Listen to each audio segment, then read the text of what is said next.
From the blackest corners of your mind, they call, pulling you deep into shadow, twisting your senses, keeping you from sleep.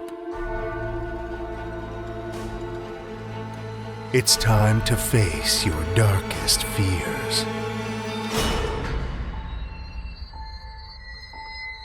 This is Tales to Terrify.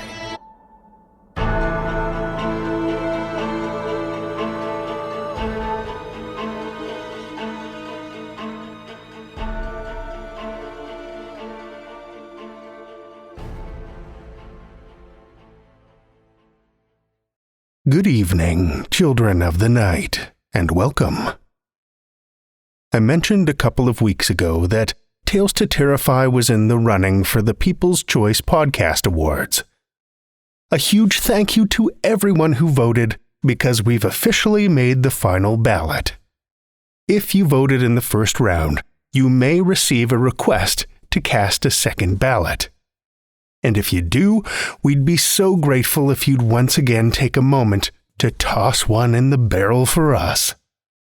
We've got some stiff competition again this year, and we'd love to take home the hardware. With the final ballot out, that also makes podcastawards.com a great place to discover some other shows worth listening to. The finalist list has a great selection of other podcasts in pretty much all categories and genres that are well worth your time. So, if you need some extra audio for your ears in between episodes, hit it up and see what gems you can uncover. Again, that's podcastawards.com. Speaking of uncovering gems, we've had a great start to our submissions period. Seems like we aren't the only ones that enjoy a good, harrowing haunted house tale. So keep the evil flowing, children of the night. TalesToTerrify.com/submissions. Lastly this week, a couple of thank yous. First to our newest patron, Claire Van Volda. Your support of the podcast really shows what kind of twisted human you are, Claire, and we love you for it. Thank you also goes out to reviewer Elfman Danny for your incredibly kind words on Podchaser. We never take for granted that coveted spot in your subscribed podcast list, and reviews are one of the best ways to let us know we're doing something horribly right. Now, let's see what fresh horrors we have to unleash on you this week. Our first story this evening comes from Jolie Toomajan. Jolie Toomajan is a PhD candidate, writer, editor, and all-around ghoul. Her dissertation in progress is focused on the women who wrote for Weird Tales, and her work has appeared in Upon a Thrice Time, Black Static, and Death in the Mouth. Despite all of this, her plan for the zombie apocalypse is to pour a bottle of hot sauce over her head. Children of the night, join me for Jolie Toomajan's favorite, a Tales to Terrify original.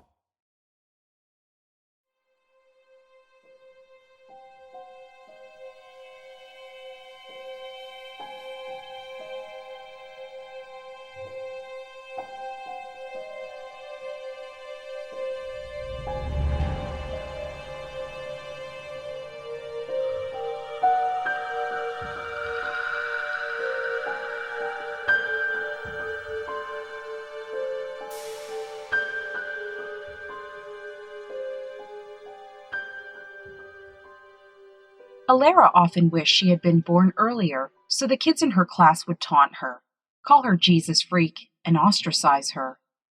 These days, her father's position as the parish priest at the village Orthodox church offered her no interest, either positive or negative, but Alara knew there could be something more. In Alara's favorite books, something called suitors courted carefully selected preachers' daughters who they treated as precious jewels. Alara wanted a suitor very much, even though her mother said that suitor was just another name for a potential boyfriend, which Alara decidedly didn't want. Still, she refused to stop picturing an empty suit stuffed like a scarecrow, bouncing up the drive, one sleeve knotted around a bouquet of blue roses. Her less favored books offered other options. In these, the children of clergy were goody two-shoes who had no friends, or they were devils who drove their parents mad with disobedience, or sometimes they looked like goody two-shoes but were secretly devils. Any way you sliced it, though, they got to be interesting, and Alara didn't. Alara got B's in school and generally did as she was told.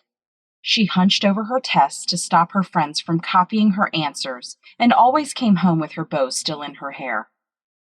When her father told her to brush her teeth, she never splashed water on the brush and went to bed instead. Still, Alara could never commit herself entirely to goodness. She never tattled, even when the whole class would be punished. And her favorite trick was to fake pester Mrs. Gabrelian with questions,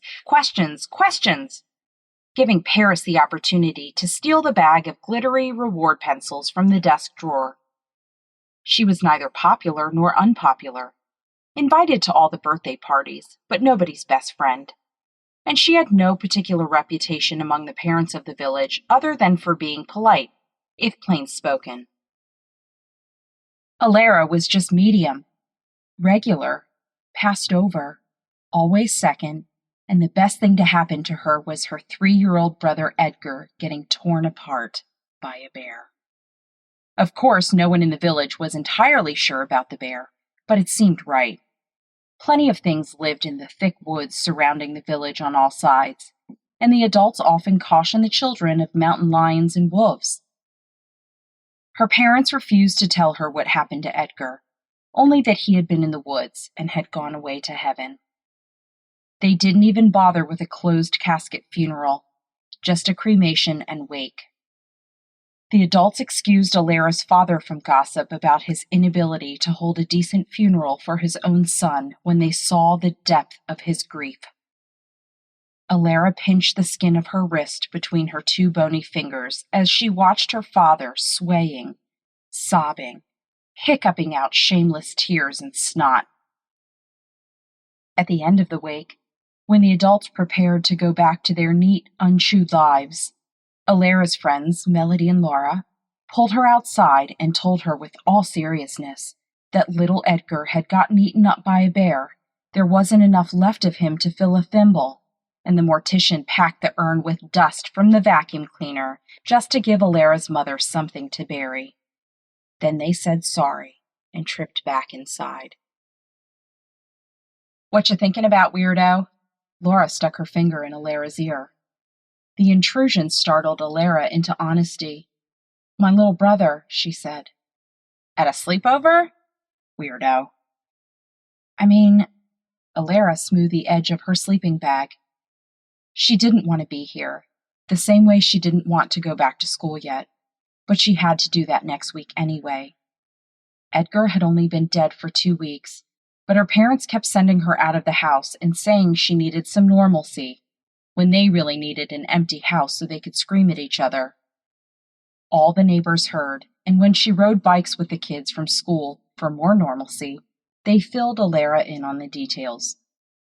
Even that was nothing salacious, just her mother screaming, "My baby! My baby!" After a few hours, her father would start yelling, "Stop it! Stop it! Stop it!" And then they did a little regular yelling. Every time it happened since Edgar died, Alara's friend Paris would announce to the group that her parents yelled with her still in the house, give an exaggerated shrug, and invite Alara to pedal away. "Since we're talking about your brother," Laura's eyes shot to the corners of the room as she talked. Northwest, northeast, southeast, southwest, and Alara thought she looked like a wildly spinning clock. "Did your parents ever tell you how Edgar really died? I think you ought to know." Alara twisted 3 impossibly narrow threads of hair into a knotted braid and pulled it in front of her face for a cross-eyed inspection, until she was satisfied that it would have to be cut out. They said he was in the woods and he got very hurt, and that's why we aren't supposed to be in the woods. Laura exhaled all of her air. Jefferson said that Paris said that she overheard her mother on the phone saying it wasn't a bear because the only thing left of Edgar was his skin, all empty like a balloon. Or, Laura looked up the stairs and then leaned over and whispered, a condom. She erupted into shrieking giggles, hugging her own ribs, and it took considerable time for her to calm down enough to continue. A single tear of laughter stuck between the top and bottom lashes of Laura's right eye, and she rubbed it away with her hand, huffing. Each time she started talking again, she would buzz laughter from her mouth, flapping her arms. Finally, she took a deep breath and said, Paris thinks that Blood Mother did it, and that's why none of the parents will talk about it. I wanted to tell you because I think you should be careful, she finished smugly. Everyone at school knew about Blood Mother, the lank ghoul summoned in a bathroom mirror. If she appeared, Blood Mother, sick from loneliness, would drag her chosen victim back to her nest in the woods, cooing, I love you, you, in a rotted, curling voice. Then she would wrench open their mouths and feed them bile from a rotted nipple, liquefying the unlucky beloved who spilled all over themselves, pouring from their own eyes, leaking from their own ears, leaving Blood Mother alone again. But Alara's older cousin said that Blood Mother was a knockoff of Bloody Mary, a game played by girls at slumber parties, and nobody actually believed in her.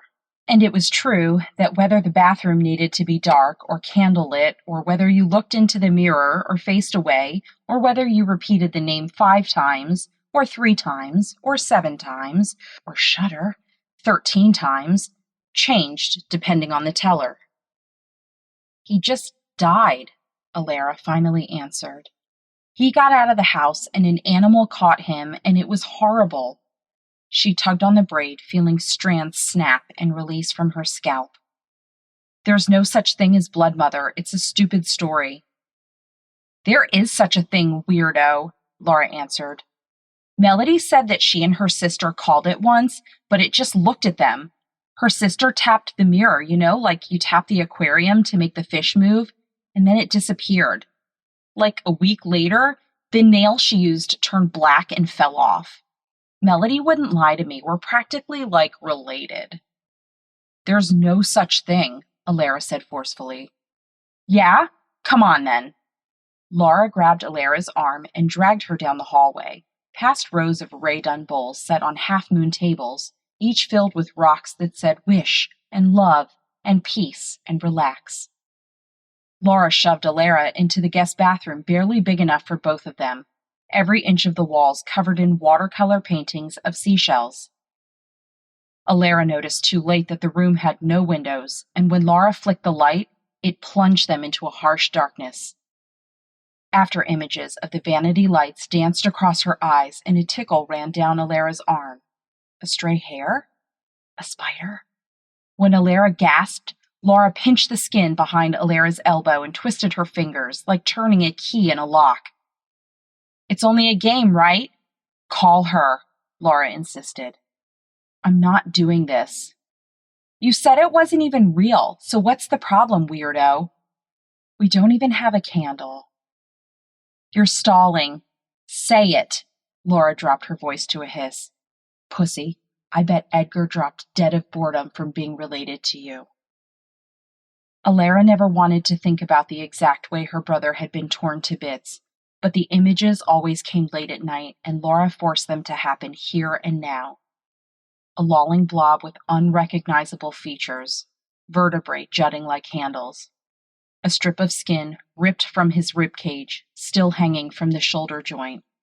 Stumps where hands used to be. Flat discs of white bone, surprisingly clean. A neatly torn cylinder of denim with a swollen foot hanging from one end. A body torn in half, sharp teeth rooting through entrails. One last moment of consciousness. Laura would tell everyone that Blood Mother killed Edgar and use Alara's refusal to summon her as proof. It would be nothing but dead Edgar's face all day long, and Alara could not have that. "How many should I do?" Alara asked. "Try 3, Laura answered. "Turn the light on for a second. I don't feel like tripping over the toilet and braining myself in your bathtub." Laura snapped on the light. Alara glanced at her, taking in the way she sucked her always wet upper lip past her lower teeth, followed by her lower lip past her upper teeth. The superior smile. Laura the stoic and unafraid, her meanest friend.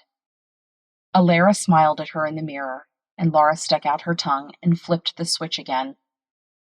"Blood mother," Alara whispered.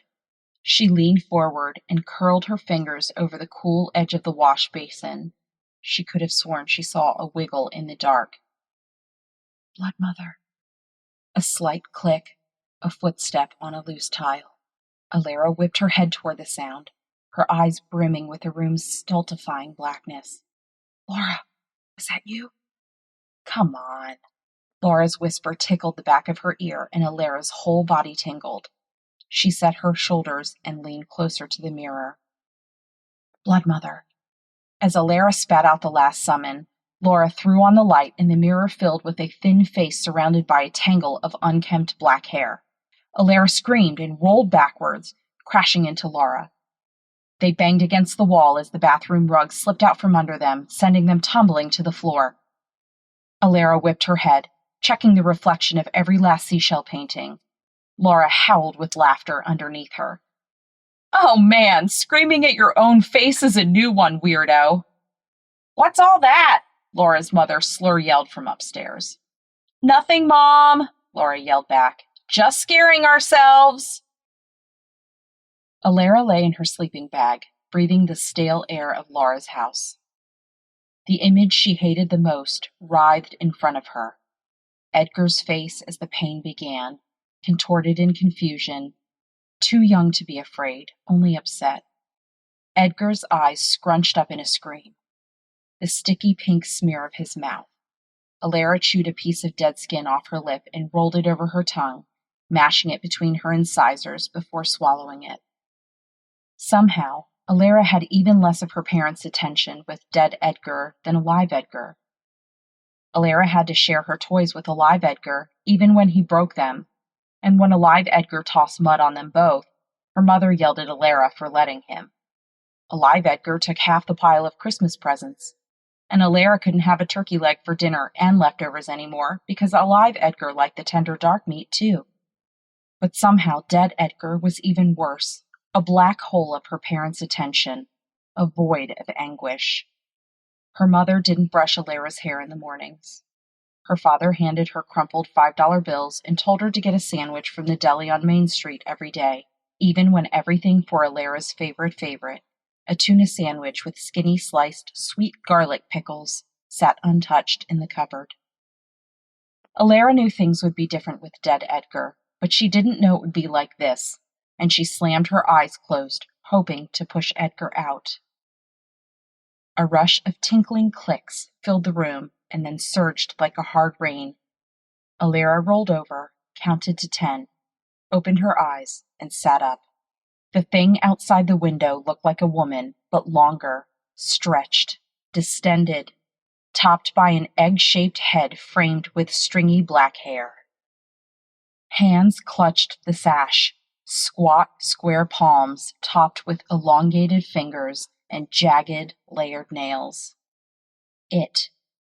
She ducked her head and scratched a nail across the window, drawing on the glass, looping and swirling, scratching, etching. "Daughter." Alara gasped.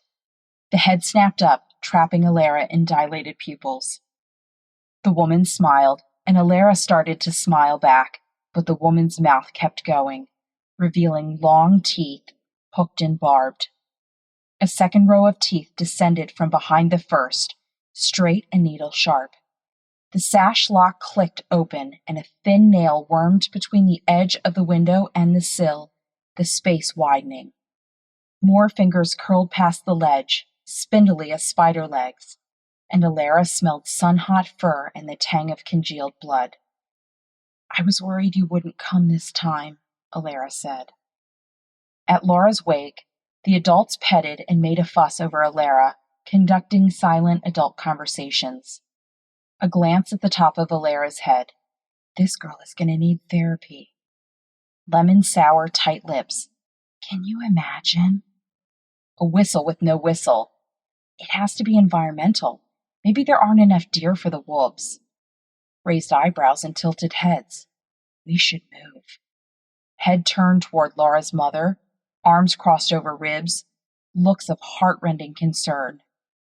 Maybe if she drank less, her kid wouldn't be able to sneak out of the house in the middle of the night. Alara sat calmly, ankles crossed, leaning into each caress.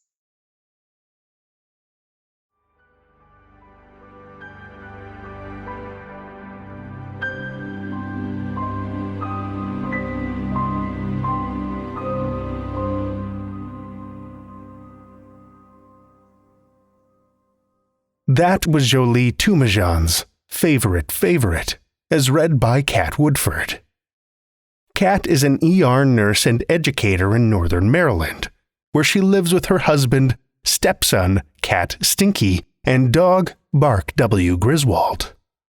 She loves all things horror, and says the things she has read and watched are nothing compared to the horrors she has seen in real life.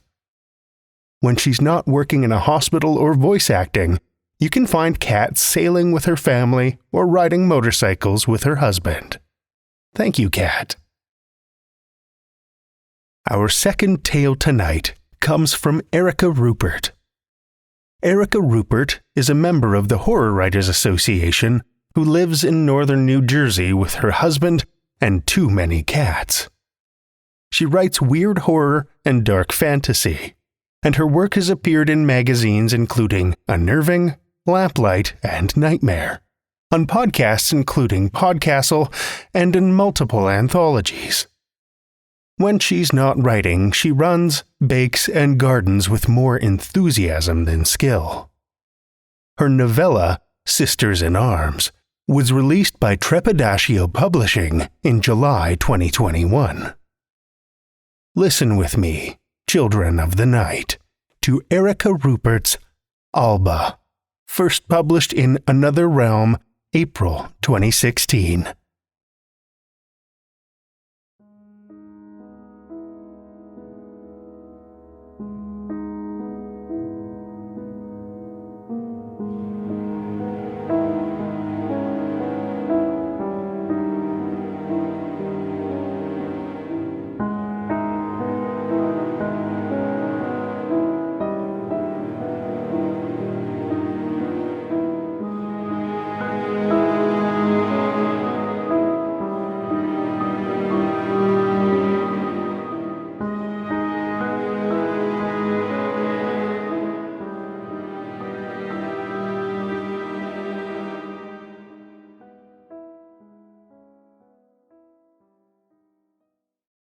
Alba, princess, only child of a dead wife. What hope for her? Docile, dreaming, her own wants leading away from her purpose. She knows desire and obedience cannot inhabit the same heart, not without consequence. But still she wants. Alba is a soft girl. The early loss of her mother compensated with toys and luxuries. She is her father's souvenir, her dead mother's mirror, tall and narrow in a stark stretch of black hair, an ivory pallor. But her father's new wife, Irina, is dusky, small, and ripe, as if to blur the memory of the other. Her body promises sons. Alba cannot compete with that in her father's affections. His memory of her mother is already washing away, but not Alba's. She looks in the mirror each morning and misses the woman she never knew. Irina has no time for daughters not her own, especially those that could be her sister. Alba becomes almost forgotten in her father's house. Still coddled, still a pet, but now overshadowed by the new wife's lure. As a daughter, she can only be offered an alliance. She cannot be his heir. Alba watches her father's new wife obliquely and sees the script of her own fate as a royal daughter. She sees tension begin to pull at Irina's mouth as 1 month after another goes by in barren blood. Then Irina is at last pregnant, and Alba watches the way the ripe woman is treated in her father's house, coddled too like a favorite bitch, until the day she miscarries, birthing a stillborn girl. The disappointment in the house makes the air almost too thick to breathe. Alba is not a stupid child. Her mother left her depth as well as surface, and Alba thinks long on Irina's circumstance. They are, after all, close in age. Alba tries to be warm toward her father's wife, to create a common ground out of sorrow. She is lonely too. "Sit with me, Mother," she says, laying a pillow on the side sill of the tower window that looks over the late summer gardens, but Irina rejects her in the face of other concerns. In Irina's country, in the wild north, the child that kills its mother in childbirth must die too, for it has shown itself greedy for life. Irina knows Alba's past, and knows that the girl's greed is what keeps her own womb empty. She knows Alba is unnatural, and she knows what magic will end her. But such magic costs dear. It costs the days she longs to spend as her own. Those still are fewer days than what she will forfeit if she does not bear an heir. Irina weighs her possibilities and decides. She casts her magic, listens to the old wisdom. She makes her plans. "Forgive me for my sullenness. Walk with me in the forest," Irina asks, and the lonely girl agrees. Alba hopes this will be the thin seedling of amity between them, but her hope is ignorant and without roots. Irina has made the required sacrifices, that she should have Alba's heart to eat and let the wild beasts take the rest. Alba's days will be hers, an intimacy Alba could not imagine. Irina's possible children will be safe.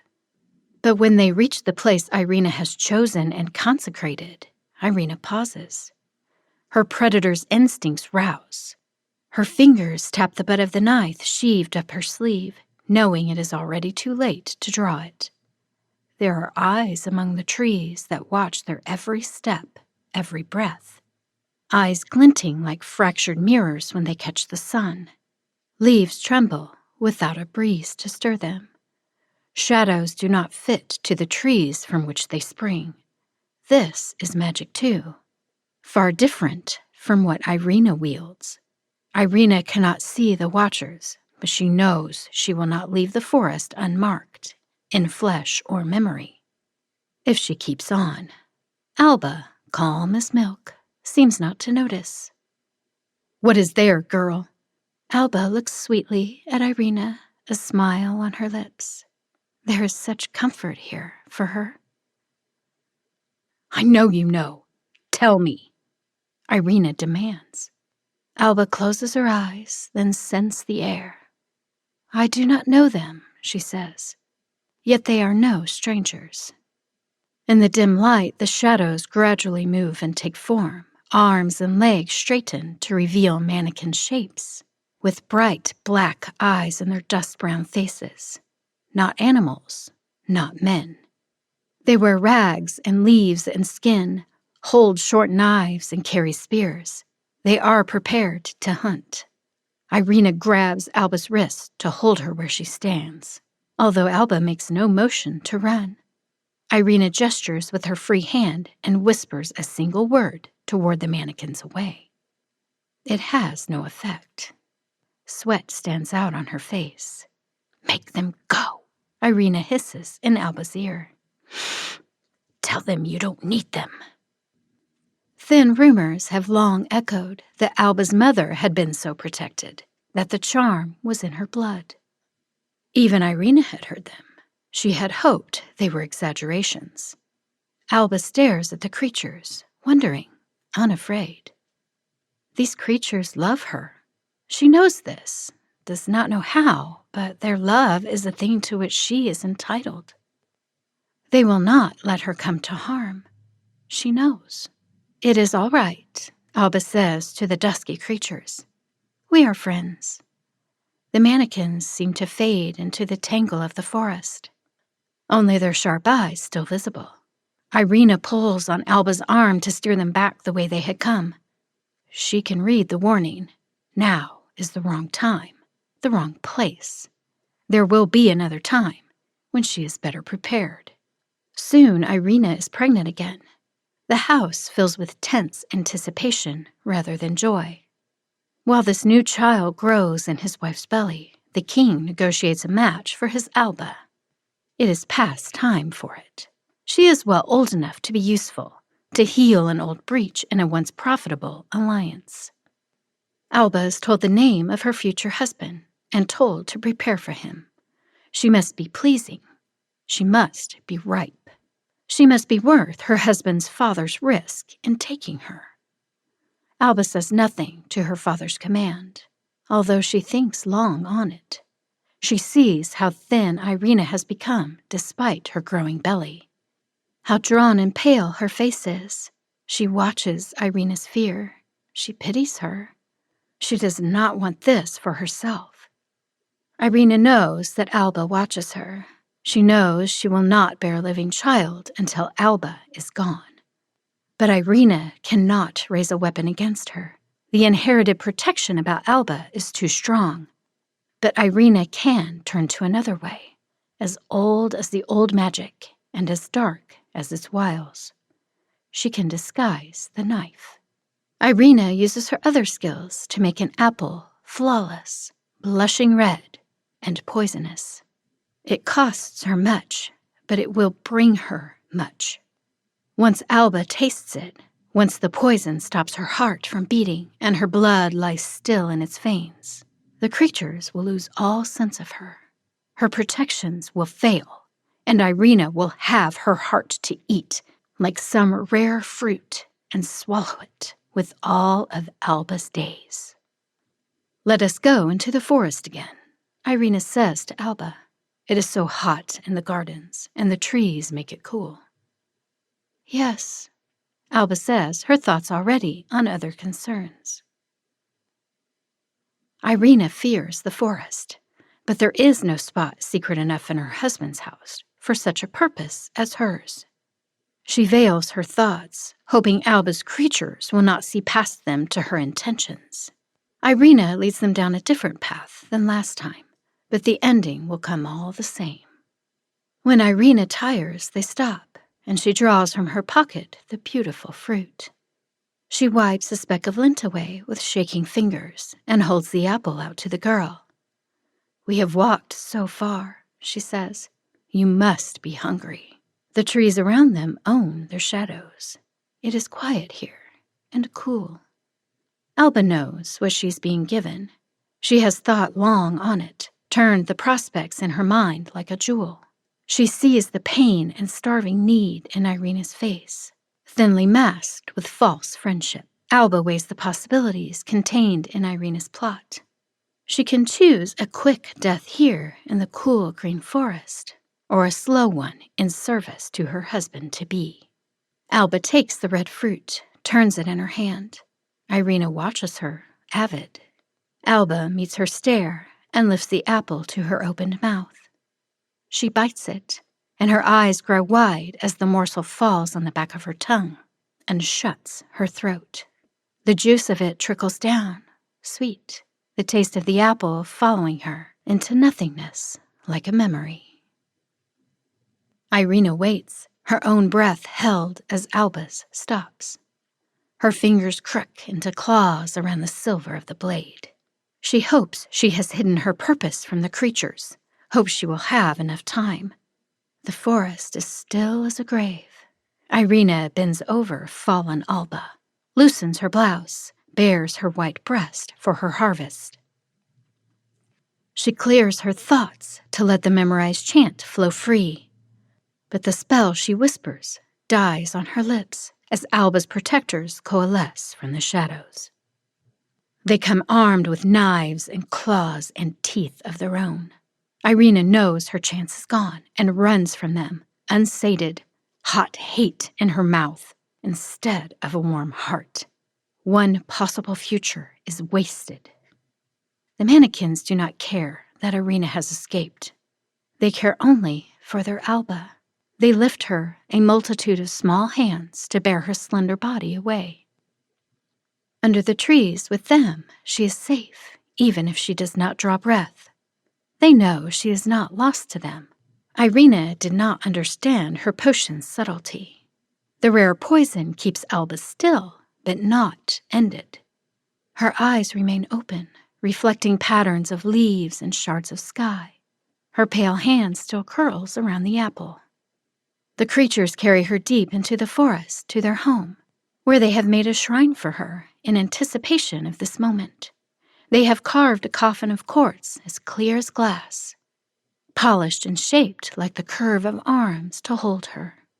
Fine loam covers the bottom, and moss and thickly scattered leaves, a soft bed for a sleeping princess. They knew she would need such shelter. They lay her in it like a babe into a cradle, tuck the bitten apple in with her, and close the case. Time goes on. Days, seasons, at last a year. It is a year she does not live, a year her great gray eyes look into nothingness and watch it pass. She has become a traveler within her own glass coffin, always between time and more time. Her pale fingers bend around the red, red fruit, cradling it against her still heart. Her coffin's translucence is lost to dust and cobwebs, to a dappled pattern made of rain on the dust. Weeds crawl up around it.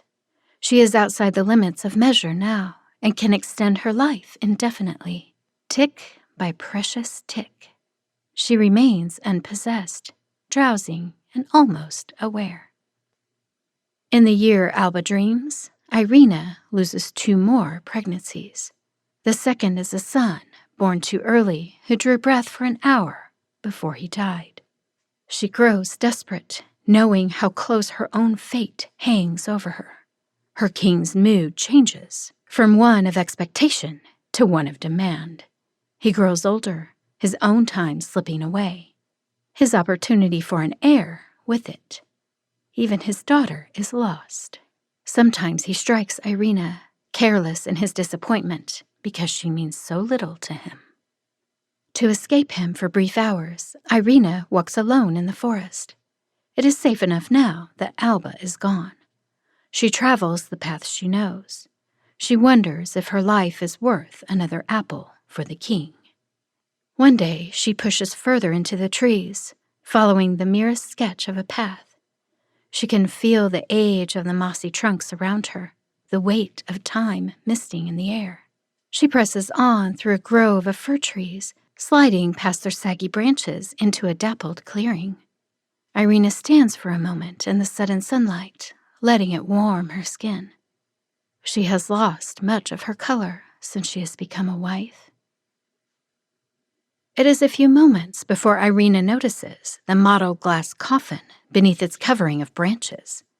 She walks to it cautiously and brushes away the powdery dust.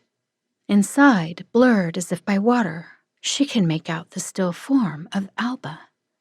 The girl is unchanged, uncorrupted. Irina draws in a startled breath. The protections on Alba have preserved her even from poison. Irina's mind is quick. She sees a chance she did not have before. She marks the path she took and plots for her own survival. "My lord," Irina says one day after she had thought long on what to tell him. "My lord, I have heard whispers of where Alba may be." He takes her bait. He has missed Alba, his only child, but she is also still part of his strategy. The discovered child is of far more use than those yet unborn. The king gathers his rowdy court and makes a party of the expedition. Irina, brittle in bright dress, leads the company into the forest by an indirect path, forcing them to rely on her direction. She will hold what power she can. At times, she glances over her shoulder at the loud pageants of lords and servants and the prince to whom Alba is still promised. Irina thinks him vulgar, but she is not his bride. The party laughs and jokes and sings around her, but Irina pays them little mind, leading them on, wary always of Alba's guardians. At last she stops, knowing the nobles are lost, and points to the end of their journey. There she is, she says, her voice low and resonant, beneath the trees. The forest is lush around Alba's coffin, but still the glint of crystal scatters through the branches. The prince alone dismounts, and with the king's permission, tears away the reeds that have grown up around Alba where she rests. The prince rubs the surface of the casket clean with his yellow velvet sleeve and peers into Alba's wide-open eyes. He cries out and jumps back, shaming himself before the company. The king laughs hard and comes up beside the young man, looking down at his lost daughter. "Well, free her, man," he says, and beckons his party forward to help the prince lift the massive lid. Stone scrapes stone, and cool air spills over the side of the casket. It smells sweetly of apple. With nothing between them, the prince gazes down on Alba, appraising her. Then he bends close and touches her lightly, stroking her dark hair and running fingers over her parted lips. He slips his hand beneath her cool body and lifts her free of her tomb. As he raises her, the bit of apple falls from between her lips, burning the ground where it lands. Alba coughs in a spasm and draws breath again, and her open eyes once more see the world. The company falls back in superstitious caution. Irina watches the resurrection, fascinated and appalled. She has bought herself time. As Alba comes awake, she looks dazedly at the faces around her, until she looks up at her father's wife. Their eyes meet, their gazes hold. Alba sees clearly how tight Irina's face is drawn, and the fear there, the pallor. Alba knows she has been bartered again. Even as she allows the strange prince to lift her high, hold her up and carry her before him on his horse, Alba's heart balks. She does not want this. She will not bear this. But she is weak from her year away and tolerates his touch and his smell as the company sings out the miracle of her return and chatters emptily of the coming wedding. Alba does not desire the prince who will release her from one stasis into another. How could she? He is a stranger who loves not her but what she brings. She marries him at her father's will, to bind the kingdoms, to seal their fortunes. Alba leans her head back against this strange man and closes her eyes at last. Time flies now. 3 months from her awakening is the length of her engagement. 3 hours long into the wedding rite, and 3 days full of the feasting. The guests grow fat and drunk in celebration. But Alba is bored by it all, her prince becoming a lout in fine clothing as he guzzles rich wine, and her father a bloated pig. Nothingness is more than what this court can offer. Alba glances at Irina, where she sits like a statue beside her reveling king, gray as dust and wasting away, pregnant again. Maybe this time she will bear a live son. Alba sits at table, as she should, and toys with her silver knife, crossing it with her spoon, slicing the grease still smeared on her plate. She is finished with looking at the rejoicing company. They do not matter to her. This is not what she wants. Her eyes, watching the glint of the blade, do not see whose hands place the bowl of fruit close before her. But she does see, nestled among grapes and figs and almonds, a single red apple with dew still on its skin. She glances quickly around to see who else has noticed, but they ignore her. She is not one of them. She is alone with the temptation in the sea of revelers. She takes the apple from the bowl, the apple so smooth and perfect it can only be a thing of artifice. It fits her hand. It has been there before. Turning it, she can see where she bit into it once, a year ago. The flesh is still perfectly white, uncorrupted. Her fingers burn against its rosy skin. Alba lifts it to her lips, smiles around it at her new husband when he leers at her, and once again sinks her small, sharp teeth into its flesh. The next breath Alba draws rattles in her throat, drawing the morsel of apple down to lodge behind her tongue, to bind her again to the space between moments, to take her out of the world. As she falls, she hears Irina cry out. She cannot tell the words, only the tone of despair. Then she is gone. Hands lift her, soft as wings. A shadow. She is moving, but only across distance. Time is done with her. She does not know it. Her protectors carry her gently back to the sheltering forest, to the glass coffin they kept for her, should she need its refuge again. They understand the workings of her world. They lay her in it, make sure the apple is still in her hands, brush her tangled black hair smooth again. They touch her, patting her softly, affectionately, with long fingers before they close the lid once more upon her. She slips from memory into myth. Years pass before she opens her eyes. She dreams, awake, a slow fever of motion and change, light and darkness, frost and hot sunlight. She has no memory of it. She herself is changeless.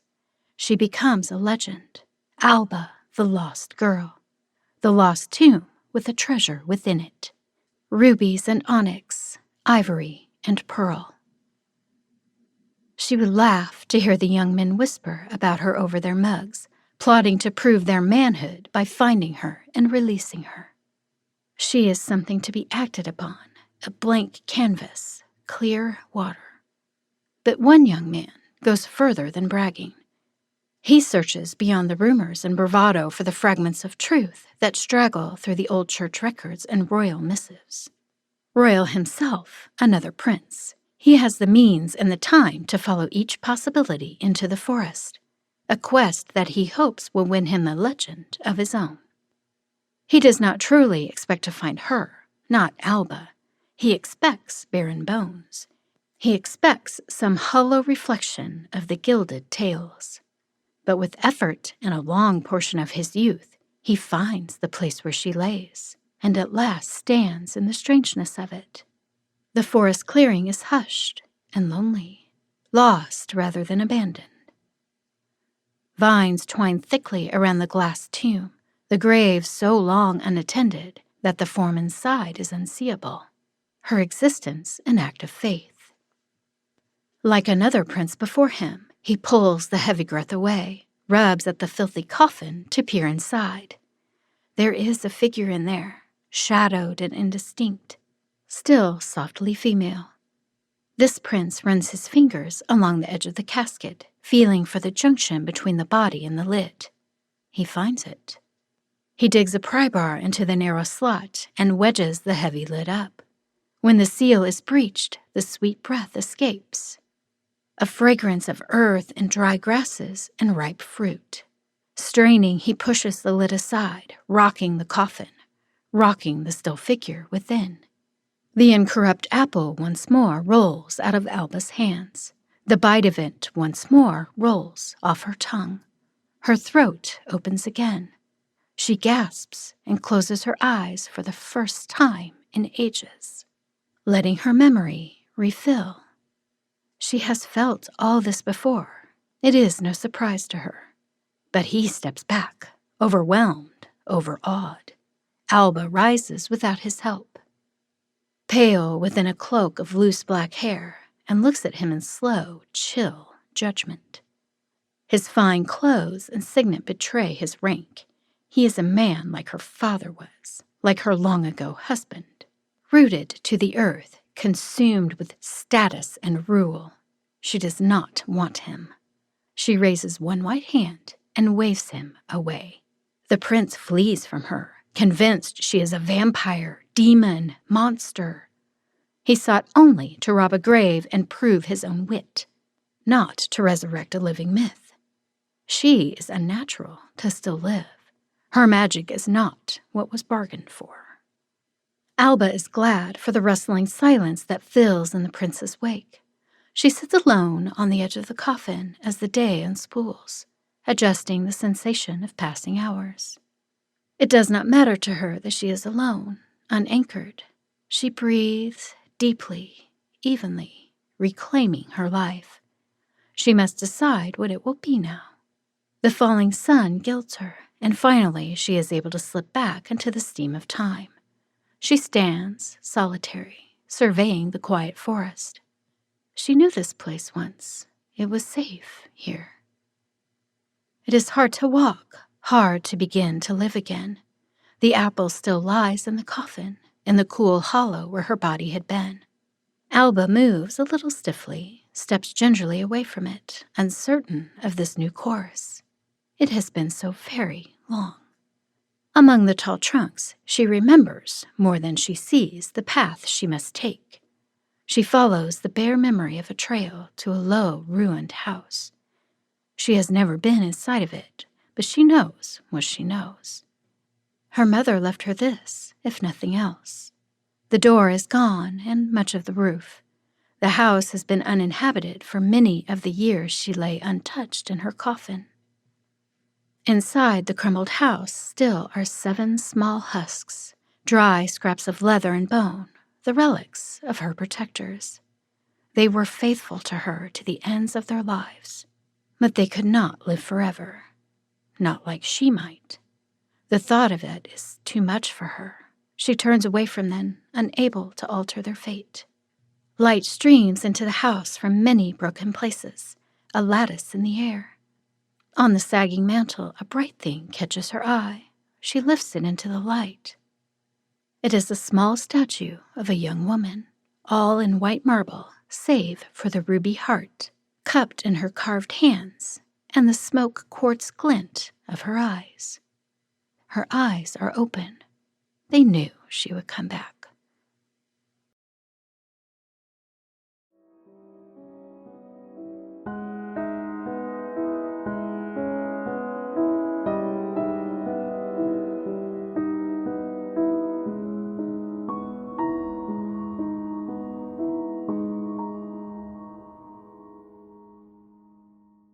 That was Erica Ruppert's Alba, as read by Michelle Kane.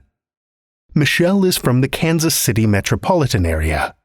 She has a dulcimer and a bodhrán that she doesn't have time to play because she spends her time working in a cube farm and being a mom to her 6-year-old son and their 11-year-old Labrador. And, of course, narrating stories when she has the chance. She can be found on Twitter at ShellDavis72. Thank you, Michelle.